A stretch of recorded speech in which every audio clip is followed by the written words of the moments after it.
श्रीगुरुभ्यो नमः। श्रीगणेशपञ्चरत्नम्।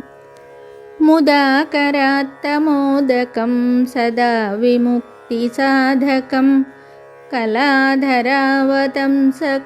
विलासिलोकरक्षकम् अनायकैकनायकं विनाशिते भदैत्यकं नताशुभासुनायकं नमामि तं विनायकम्। न ते तरातिभीकरं नवोदितार्कभास्वरं न मत्सुरारिनिर्जरं न तादिकापदुर्धरम् सुरेश्वरं निधीश्वरं गजेश्वरं गणेश्वरं महेश्वरं तमाश्रये परात्परं निरन्तरम्।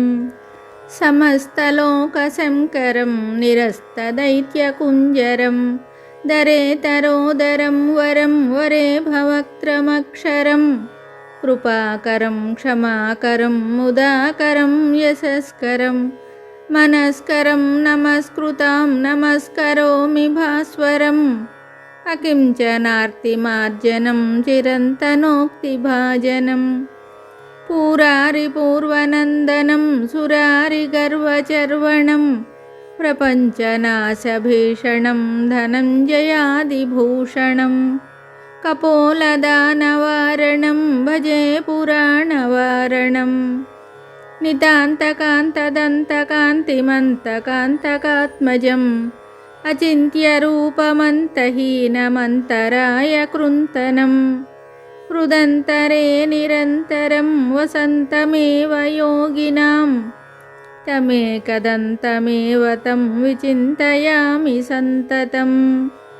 महागणेशपञ्चरत्नमादरेण योऽन्वहं प्रजल्पतिप्रभातके हृदि स्मरन् गणेश्वरम् अरोगतामदोषतां सुसाहितीं सुपुत्रतां समाहितायुरष्टभूतिमभ्युपैति सोचिरात् इति श्रीमच्छङ्कराचार्यकृत श्रीगणेशपञ्चरत्नं सम्पूर्णं शुभम्।